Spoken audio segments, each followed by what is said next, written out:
Passamos agora com uma notícia de última hora. O elevador da Glória, um icónico ascensor de Lisboa que liga os restauradores ao Príncipe Real, descarrilou e tombou esta quarta-feira junto à Avenida da Liberdade em Lisboa. No jornalismo, evitamos ao máximo ser alvo de notícia ou foco de um relato. Mas permitam-me este deslize para vos contar como vivi aquele dia 3 de setembro. Morreu muita gente, pá. Tem criança, tem gente de todo lado, pá. Não me lembro da última vez que subi ou desci o elevador da Glória, em Lisboa. Este ascensor até está incluído no passe de transportes que carrego todos os meses. Mas contam-se pelos dedos de uma mão as vezes em que entrei naquelas carruagens que mais serviam de postal turístico do que objeto de mobilidade de todos os dias. Criado para vencer o desnível entre os restauradores e a zona do Bairro Alto, o elevador da Glória tornou-se, a par dos pastéis de Belém e dos elétricos tradicionais da Carris, um elemento característico da cidade que se orgulha de bater recordes de turismo a cada ano. Naquele dia, estava a terminar mais um dia de trabalho quando vimos nos ecrãs da redação as primeiras imagens do acidente. O acidente causou várias vítimas. É um assunto que estamos a acompanhar. O que se teria passado? Contabas antes que as primeiras hipóteses já apuntam a essa rotura de um cable, não? Depois há um momento angustiante em que o número de mortos vai sendo atualizado, um por um, até ao número final, 16. Desta quarta-feira fica um acidente no elevador da Glória que liga o Largo dos Restauradores ao Bairro Alto. À hora que estamos a gravar este podcast, não sabemos... Naquelas horas, falei com vários especialistas na área e, atenção, são poucos os especialistas em Portugal nisto dos elevadores históricos. Nesse mesmo dia, escrevi a manchete que fez a primeira página do Público do dia seguinte. Permitam-me que, com esta distância, reconheçam um erro e peça desculpa por ele. Os jornalistas procuram respostas e há vezes em que não somos tão precisos como gostaríamos. Naquele dia falei em ruptura do cabo. Sabemos hoje que se tratou sim de um desprendimento do cabo de tração, numa peça que se conhece por trombolho. Não partiu, soltou-se. O efeito foi igualmente devastador e foi parar às manchetes de todo o mundo. Do Jornal Público, este é o P24. Eu sou o Ruben Martins. Este episódio do P24 faz parte de uma série especial de balanços do final de ano. Voltamos aos temas que marcaram 2025, mas vamos também olhar para o que nos espera em 2026. O que ainda não sabemos sobre o acidente no elevador da Glória e o que já sabemos sobre ele. Palavra ao jornalista do Público, Carlos Cipriano. Olá, viva! Começamos pelo que já sabemos. Bom, há um leque de coisas que estavam errados em torno da manutenção e do funcionamento deste equipamento, não é? Que eu iria tentar resumir em 5 pontos. 3 mais materiais e 2 mais imateriais, digamos assim. Aqueles mais concretos que para já o relatório trouxe à vista foi de facto questões tão óbvias como estas. O cabo de tração que se rompeu ou que se desprendeu do elevador, muita gente diz que foi o cabo de tração que partiu. Não, o cabo de tração desprendeu-se no contacto com o veículo e deixou, portanto, sair desgovernado e descarrilar e provocar o acidente.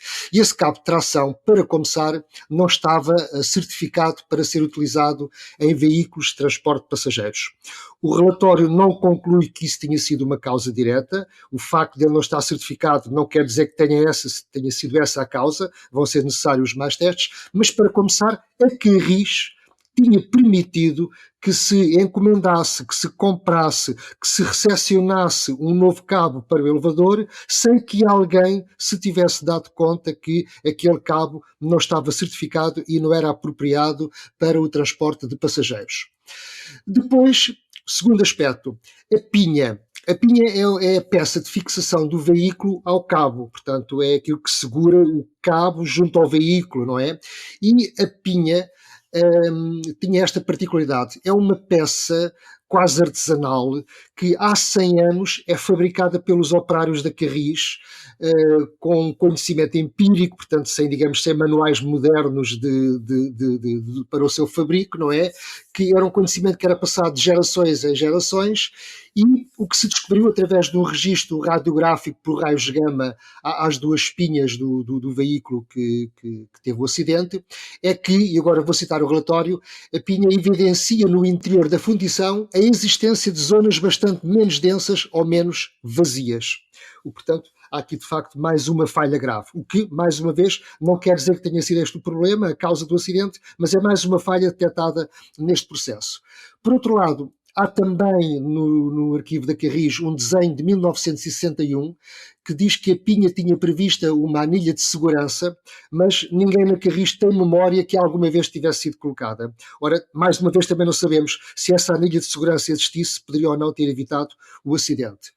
Depois, terceiro ponto ainda também material, a questão dos freios, a frenagem. A verdade é que quando o veículo se desprendeu do cabo, foi desgovernado pela calçada da Glória abaixo e não foi possível frenar o veículo. Apesar de o guarda-freio, há que dizer isto, fez tudo bem, ou seja, o guarda-freio acionou imediatamente o freio de emergência, manteve os braços hirtos a tentar segurar o freio, mas isso foi incapaz de imobilizar o veículo. E depois havia ainda uma outra redundância que também deveria, agarrar o veículo à calçada e que também falhou. E, portanto, também aquilo que devia ser o último reduto para evitar o acidente falhou também. Bom, depois temos a parte mais imaterial, que tem a ver com a manutenção. A manutenção é público, estava desde 2019, estava a ser feita por uma empresa privada que tinha a concessão da manutenção. Era feita por trabalhadores dessa empresa que, no entanto, se comportavam, na sua atividade profissional como se fossem trabalhadores da Carris, porque estavam sujeitos, às chefias da Carris, trabalhavam em colaboração com os colegas da Carris. Porquê? Porque a empresa de manutenção não tem um corpo de engenharia com know-how, com experiência em elevadores e, portanto, ganhou o concurso, sim senhora, os procedimentos estavam a ser feitos, mas o seu pessoal trabalhava, como se fosse pessoal da Carris. E isto levanta logo aqui uma questão que é, então, nesse caso, para que o outsourcing? Porque é que a Carris resolveu entregar a uma empresa exterior a manutenção do elevador? Nestas coisas, o debate pode ser ideológico, não vou por aí. Eu penso que neste caso, se era para trabalharem de acordo com os procedimentos da Carris e como se fossem funcionários da Carris, então mais valia que fosse a Carris a assegurar a sua própria manutenção. Não me choca que se externalize, por exemplo, a limpeza dos veículos ou uma pequena manutenção, mudança de lâmpadas, coisas desse tipo, mas a manutenção, aquilo que é o essencial da manutenção, provavelmente deveria estar nas mãos da Carris, porque era a Carris que tinha, esse saber quase secular. Por fim, ainda também na questão mais imaterial, a questão da supervisão. Descobriu-se que o elevador da Glória e o elevador do Lavra não tinham supervisão por parte da entidade que é a Autoridade de Segurança Ferroviária, que funciona sob a égide do Instituto da Mobilidade e dos Transportes. E porquê? Porque uma leitura muito própria da transposição de uma diretiva comunitária fez com que estes dois elevadores ficassem ali num limbo, ou seja, pelo facto de o Lavra e o da Glória terem um motor de tração e não serem um funicular tudo curo, ou seja, não depender unicamente do cabo que, que o puxa e que o deixa descair, e terem também motor, faz com que se fossem uma espécie de carros elétricos que, no entanto, têm um cabo. E o que é que ainda não sabemos? Bom, a investigação vai agora entrar numa fase que eu diria uma fase, mais científica. E porquê? Bom, porque, por exemplo, o cabo sinistrado vai ser sujeito a análises metalográficas e metalúrgicas, o que significa que vai ser analisado através de microscópios eletrónicos e de varrimento e também por espectrómetros de massa, portanto, que são aparelhos que medem as radiações emitidas pelos metais.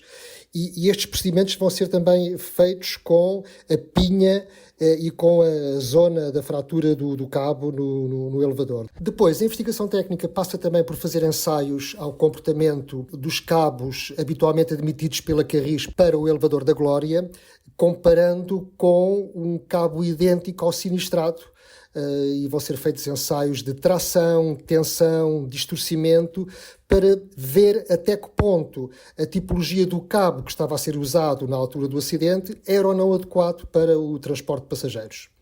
Outra componente também que eu acho muito interessante passou pela construção de uma estrutura nas oficinas de Santo Amaro, da Carris, não é? Onde vão ser feitos ensaios funcionais ao sistema de frenagem dos elevadores. Ou seja, vão lá ser colocados sobre Carris, nessa estrutura, o que resta do veículo sinistrado e o outro veículo, para serem feitos testes de frenagem, para saber como é que se comportou o sistema de frenagem e poder tirar daí algumas conclusões.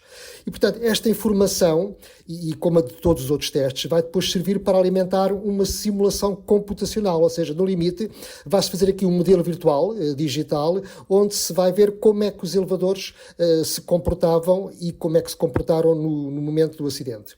Depois, temos uma investigação que é um bocadinho menos digital, é um bocadinho mais prática, digamos assim, que passa pela reconstituição da execução de trabalhos feitos pelos trabalhadores da Carris sob a observação dos investigadores. Estes testes todos vão ser feitos sempre em território nacional, em diversas instituições de ensino superior portuguesas e, curiosamente, são feitas em conjunto entre o SPIAF e o Ministério Público.